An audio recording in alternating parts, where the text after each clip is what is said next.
తూర్పుగోదావరి కుమరంలో పట్టుబడిన పెద్ద పులిని విశాఖకు తీసుకొచ్చి ఇక్కడ యానిమల్ రెస్క్యూ సెంటర్లో దాన్ని సంరక్షిస్తారు. మొత్తం పట్టేందుకు జూ కీపర్ మంగమ్మ ఉన్నారు.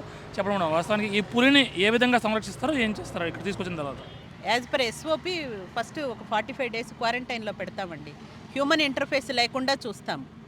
అంటే మనిషికి దాంతో ఇది లేకుండా, ఆల్రెడీ యానిమల్ చాలా స్ట్రెస్లో ఉంది కాబట్టి దాన్ని నివారిస్తాము.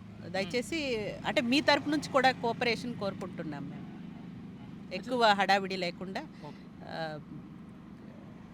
నైట్ కేసులో పెట్టి కొంచెం ఎక్కడ మేడం యానిమల్ రెస్క్యూ సెంటర్లో పెడుతున్నారా? ఏం చేస్తారు? యానిమల్ రెస్క్యూ సెంటర్ అది యానిమల్ వచ్చిన తర్వాత విల్ టేక్ డెసిషన్. అంటే ఎలా మేడం పర్యవేక్షిస్తారు దానికి? అంటే ప్రతిరోజు దానికి సపరేట్గా డైట్ ఏదైనా ఉంటుందా? జనరల్గా ఎలా ఉంటుంది? ఉంటుందండి, మనకి జూ యానిమల్కి ఎలా అయితే డైలీ డైట్ ఇస్తాము, సప్లిమెంట్స్, ఎలక్ట్రోలైట్ వాటర్ అవి ఎలాగ ప్రొవైడ్ చేస్తామో సేమ్ ప్రోటోకాల్ ఈ యానిమల్కి కూడా పాటిస్తాం. కంటిన్యూగా దాన్ని పర్యవేక్షిస్తూ ఉంటారా మేడం? కంటిన్యూస్గా కూడా పర్యవేక్షించడం అంటే మనం ఎక్కువ దాన్ని డిస్టర్బ్ చేయకూడదు, హ్యూమన్ ఇంటర్ఫేస్ ఉండకూడదు.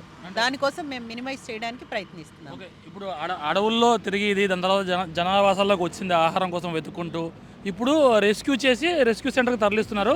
ఇక్కడ పరిస్థితులు వేరు, అక్కడ పరిస్థితులు వేరు. ఏ విధంగా ఉండబోతుంది? అంటే పులికి యానిమల్ మ్యాక్సిమం కంఫర్ట్గా ఉంచడానికే మేము ప్రయత్నం చేస్తామండి. అంటే ఇక్కడ కూడా అడవి లాంటి వాతావరణం లోపల అంటే బోన్ అది కాదండి. ఇది వరకు మనకి రెస్క్యూ చేసినప్పుడు ఉన్న యానిమల్స్ని ఎలా అయితే సంరక్షించారో 1992లో రెస్క్యూ సెంటర్ ఇది చేసినప్పుడు, కన్స్ట్రక్ట్ చేసినప్పుడు, అదే విధంగా ఇప్పుడు కూడా మనము జాగ్రత్త తీసుకుంటాము. అంటే స్టార్టింగ్ నైట్ క్రాలు అటాచ్డ్గా ఉంటుంది, డే క్రాలు నైట్ క్రాలు అటాచ్డ్గానే ఉంటుంది. సో అందులో జాగ్రత్తగానే పెడతాము. అంటే జనరల్గా దాదాపుగా 6 రోజులుగా అక్కడ తిరుగుతుంది. 6 ఆవులు, లేగదోడులు, గేదెలు కూడా చేసేది ఏంటంటే already the animal is under very much stress. So ఇప్పుడు మీడియా కానీ లేదంటే మేము కానీ యానిమల్కి ఇవ్వాల్సిన కంఫర్ట్ ఏంటంటే, మనము అస్తమాలు యానిమల్కి చూడడం ద్వారాను, లేదంటే యానిమల్ మీద అంటే ఎక్కువ క్రౌడ్ మూగడం ద్వారా ఇంకా ఎక్కువ స్ట్రెస్ అయ్యే అవకాశం ఉంది. దయచేసి మీ తరపు నుంచి కూడా మేము సహకారం కోరుకుంటున్నాం. అంటే స్ట్రెస్లో ఉన్నప్పుడు ప్రెస్ రిలీజ్ ఖచ్చితంగా ప్రెస్ నోట్ రిలీజ్ చేస్తాము. యానిమల్ వచ్చిన తర్వాత హెల్త్ స్టేటస్ అది చెకప్ చేసి డెఫినెట్లీ విల్ డూ దట్.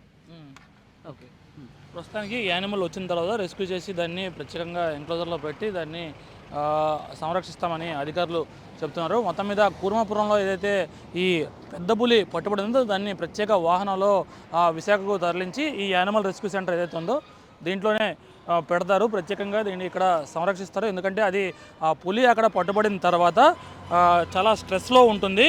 దానికి అనుగుణంగానే ప్రత్యేకంగా జాగ్రత్తలు తీసుకోవాల్సి వస్తుంది. ఎందుకంటే అక్కడ ఫ్రీగా అంటే అడవుల్లో సంచరించేది, ఆ తర్వాత ఆహారం వెతుక్కుంటూ జనావాసాల్లోకి వచ్చింది. ఆ తర్వాత కూర్మాపురంలో ప్రత్యేకంగా పట్టుబడిన తర్వాత ఈ పులిని ఇక్కడికి ప్రత్యేక వాహనంలో తీసుకువచ్చి ఈ లోపల సంరక్షిస్తారు. దానికి తగ్గట్టుగానే అంటే ఇప్పటికీ ఆవులు, గేదెలు అంటే పట్టుబడిన ముందే ఒక వేట చేసి ఒక లేగదూడని ఆవుల్ని తింది కాబట్టి, ఆహారంగా తీసుకుంది కాబట్టి ఇక్కడికి వచ్చిన తర్వాత స్ట్రెస్లో ఉన్న నేపథ్యంలోని దాదాపుగా 4 రోజుల పాటు అది ఏమీ ఆహారం తీసుకోదు. అందుకు తగ్గట్టుగానే వాటర్ పెడతారు. వాటర్ పెట్టిన తర్వాత అందులోనే ఎలక్ట్రోలైట్స్, ఇతర గ్లూకోజ్ కూడా పెట్టి అందిస్తామని వెటర్నరీ డాక్టర్ చెప్తున్నారు. మొత్తం మీద ఇది చాలా స్ట్రెస్లో ఉంటుంది. ఎందుకంటే జనాలు చూస్తే హడలెత్తిపోతుంది. ఎందుకంటే మత్తు ఇచ్చిన తర్వాత, మత్తులోకి జారుకున్న తర్వాత ఇక్కడ తీసుకొస్తే ఇక్కడ మొత్తం వాతావరణం అది పులి సంచరించిన పరిస్థితులు ఆ ప్రాంతం అంతా వేరు. ఇక్కడ తీసుకొచ్చిన తర్వాత, ఇక్కడ పెట్టిన తర్వాత ఇక్కడ పరిస్థితులు వేరు కాబట్టి ఇక్కడ అందుకు తగ్గట్టుగానే దాదాపుగా ఈ ఎన్క్లోజర్లో పెట్టి అంటే డే క్రాల్ ఉంటుంది, నైట్ క్రాల్ ఉంటుంది. ఎప్పటికప్పుడు దాన్ని పర్యవేక్షిస్తూ దానికి దూరంగా అంటే జనాలను చూస్తే అది మరింత ఆందోళన చెంది స్ట్రెస్లోకి వెళ్ళిపోతుంది కాబట్టి, ఫెరోషియస్గా మారే అవకాశం ఉంది కాబట్టి దాన్ని దూరం నుంచి పర్యవేక్షిస్తూ ఎప్పటికప్పుడు దాన్ని సాధారణ స్థితికి తెచ్చేందుకు పూర్తి స్థాయిలో చర్యలు తీసుకుంటామని జూ కీపర్ మంగమ్మ చెప్తున్నారు. కెమెరా పర్సన్ భాస్కర్తో కాజా TV9 విశాఖపట్నం.